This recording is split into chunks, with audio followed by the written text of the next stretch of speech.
ఏదో జరుగుతుందని చెప్పి ఆశించేటువంటి దానికి లేదా చంద్రబాబు నాయుడు గారు చేసుకున్నటువంటి ఎంఓయూలు కానీ లేదా వారు చెప్పినటువంటి ఇటువంటి సమావేశాల్లో వారు చెప్పినటువంటి మాటలు కానీ ఇవన్నీ రియలైజ్ అవుతాయి, ప్రత్యక్షంగా ఇవన్నీ పెట్టుబడులుగా మారుతాయి అన్నటువంటిది పెద్దగా ఎవరికి అంత హోప్ లేదు. ఎందుకంటే జనరల్గా మనం చేసినటువంటి కార్యక్రమాలు, ఆ కార్యక్రమాల మీద గతంలో జరిగినటువంటి అనుభవాలు ఇవన్నీ కూడా దానికి ప్రామాణికంగా ఉంటాయి.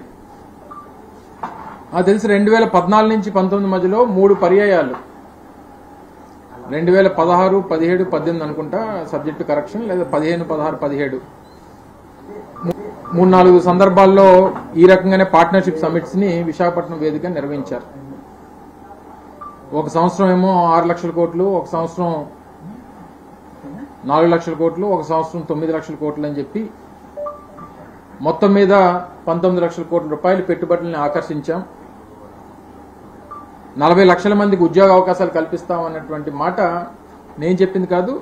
చంద్రబాబు నాయుడు గారు గతంలో ముఖ్యమంత్రిగా, 3వ ముఖ్యమంత్రిగా ఈ రాష్ట్రానికి ఉన్నప్పుడు వారు చెప్పినటువంటి మాటలు, అప్పుడు జరిగినటువంటి ఇటువంటి సభలు. తీరా మేము ప్రభుత్వంలోకి వచ్చిన తర్వాత ఆ సమయానికి ఎంత ఇది రియలైజేషన్గా మారింది. సహజంగా 2018లోనే ఇప్పుడు అయ్యింది అనుకోండి, ఓ సంవత్సరంలోనే పెద్దగా రియలైజేషన్ అనేటువంటిది ఉండదు, ప్రాసెస్ పడుతుంటది. ఒక ఇండస్ట్రీ రావాలనంటే దానికి భూముల కేటాయింపు జరగాలి, కావాల్సినటువంటి అప్రూవల్స్ ఇవ్వాలి, ఇవన్నీ ఒక ప్రొసీజర్ ప్రకారం జరుగుతూ ఉంటాయి కాబట్టి సమయం పడుతుంది. అందులో ఏమీ పెద్ద కొత్తగా చెప్పాల్సినటువంటి పని లేదు.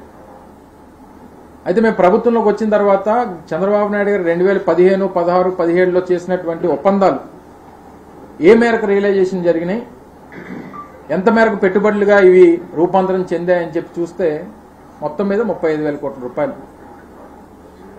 అంటే వారు చెప్పింది 19 లక్షల కోట్ల రూపాయలు, రియలైజ్ అయినటువంటి పెట్టుబడులేమో 36,000 నుంచి 35,000 కోట్ల రూపాయలు.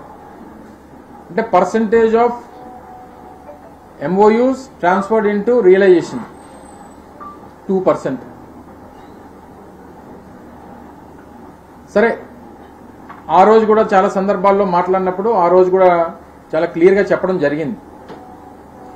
ఏదైతే వాస్తవ రూపంలోకి వస్తుందో, పెట్టుబడి కింద మారుతుందో, ఈ రాష్ట్రానికి అది ఉపయోగపడుతుందో, అయితే రెవెన్యూ పరంగా కానీ లేకపోతే ఉద్యోగ అవకాశాల పరంగా కానీ ఇది ఉపయోగపడుతుందో అనేటువంటివి వాస్తవాలు చెప్పండి తప్ప దయచేసి ప్రజలకి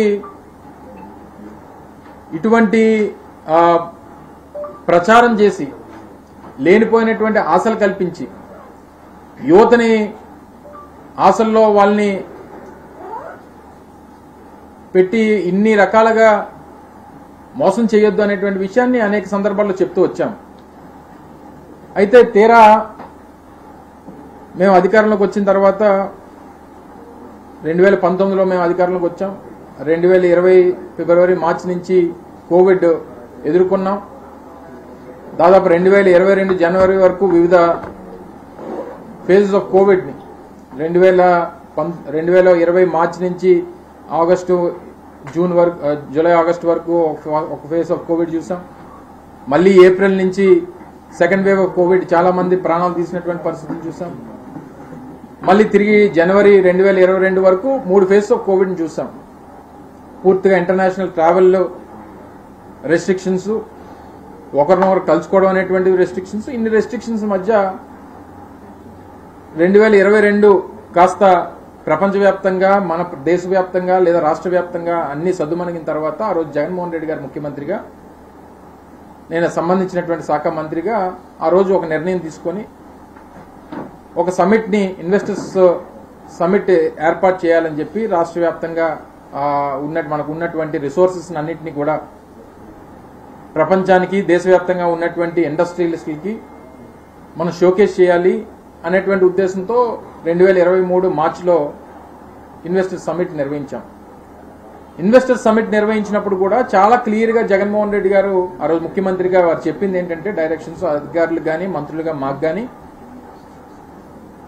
ఏదైతే వాస్తవిక రూపంలో మనం ఎంఓయూ చేసుకున్న తర్వాత అది పెట్టుబడిగా మారుతుందంటేనే వారితో ఎంఓయూ చేసుకోండి, లేని పక్షంలో మనకి ప్రచార ఆర్భాటాలు ఉండడానికి వీల్లేదు, లక్షల కోట్లని చెప్పి అవి రేపు పొద్దున వాస్తవిక రూపంలోకి రాకపోతే మన మీద ఉన్నటువంటి క్రెడిబిలిటీ పోతుంది అనేటువంటి మాట ఆ రోజు ముఖ్యమంత్రిగా జగన్మోహన్ రెడ్డి గారు చెప్పడం జరిగింది.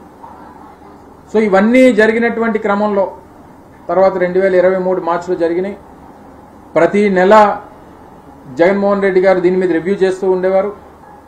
ప్రతి 15 రోజులకు ఒకసారి చీఫ్ సెక్రటరీగా ఆ రోజు ఉన్నటువంటి జవహర్ రెడ్డి గారు మిగిలినటువంటి సంబంధించినటువంటి శాఖ అధికారులందరూ కూడా వారు రివ్యూ చేస్తుండేవారు. ఎప్పటికప్పుడు మంత్రులుగా మేము రివ్యూ చేస్తుండేవాళ్ళం. వస్తున్నటువంటి ఎవరైతే ఎంఓయూ చేసుకున్నారో వాళ్ళకి ఏ రిక్వైర్మెంట్స్ ఉన్నాయి, వారికి చేయాల్సినటువంటి ప్రభుత్వం నుంచి అందించాల్సినటువంటి సహకారం ఏంటి, ఇవన్నీ కూడా ఇట్స్ అ కంటిన్యూస్ ప్రాసెస్ చేస్తూ వచ్చాం. 2024లో అధికారం కోల్పోయిన తర్వాత బహుశా వారు అధికారంలోకి వచ్చిన తర్వాత మొట్టమొదటి సమావేశం 2000 గడిచినటువంటి 16-17 మాసాలుగా వారు చెప్తున్నటువంటి పెట్టుబడులన్నీ కూడా టాటాకు సంబంధించి కానీ, మిట్టలకు సంబంధించి కానీ, రెన్యూ పవర్కి సంబంధించి కానీ, గూగుల్కి సంబంధించి అదాని డేటా సెంటర్కి సంబంధించి కానీ, అంటే మీరు కొత్తగా ఏం తీసుకుని వచ్చారు, కొత్తగా ఏం ఇన్వెస్ట్మెంట్స్ని ఇక్కడికి ఆకర్షించారు అనేటువంటి విషయం మీద ఇప్పటికీ కూడా క్లారిటీ ఇవ్వలేకపోతున్నారు. నిన్న మొన్న సభలు జరిగినాయి. చాలా మంది బిజినెస్ లీడర్స్ అందరూ కూడా దేశవ్యాప్తంగా వస్తారు, వచ్చి ఒక మెసేజ్ని రాష్ట్ర ప్రజలకు ఇస్తారని చెప్పి అందరం కూడా ఆశించాం. సహజంగా జరిగేది ఏంటి, నిన్న వారు చంద్రబాబు నాయుడు గారు మాట్లాడుతూ గత 5 సంవత్సరాల్లో 2019-24 మధ్యలో ఇండస్ట్రియలిస్టులు అందరూ కూడా బెదిరిపోయారు, భయపడిపోయారు, విధ్వంసం చూసి ఎవరో రావడం మానేశారు అనేటువంటి మాటలు మాట్లాడినట్టుగా చూశాను నేను. ఎందుకంటే కొంతమంది టీవీ మిత్రులు కూడా కొన్ని ఛానల్స్ని పంపించలేదు, కొంతమందిని అలౌ చేశారు, కొంతమంది అలౌ చేయలేనట్టు నాకు తెలిసి సమాచారం, నాకున్నటువంటి సమాచారం మేరకు.